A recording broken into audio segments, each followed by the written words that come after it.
26 years to discover that Disney is a toxic ex that can't let things go. It all centers around Test Track. You see, this was not an original attraction at Epcot. Disney originally had an attraction there called World of Motion. It had a similar vibe to Spaceship Earth, the terrifying ride. As a kid, I genuinely thought I was going to the moon, but instead of history of society, it was the history of transportation. And it's the same idea where you go through a bunch of scenes and it tells you the story. But they knocked it down in the 1990s and replaced it with Test Track. The cool thing is you can see nods to this ride on Test Track to this day, like with little Easter eggs. For example, right when you get into the super scary speedy part, you'll see an 82, and that's the opening year of Epcot.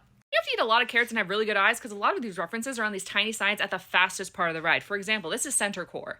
That's what represented on this tiny little sign here, and that was the city that was referenced in World of Motion. And it was like featured. See, oh, so spooky, lightsabers, buildings. Then if you go here, you're like, Lauren, that's literally blurred. What are you even talking about? Well, it actually says Fun to Be, but like FNTB. And that was the theme song that was featured in the ride. The whole thing says Fun to Be Free because the whole song was called Fun to Be Free. You'll also see this logo a lot of places, specifically when you're in the loading area, and that is the old logo for the World of Motion Pavilion at Epcot.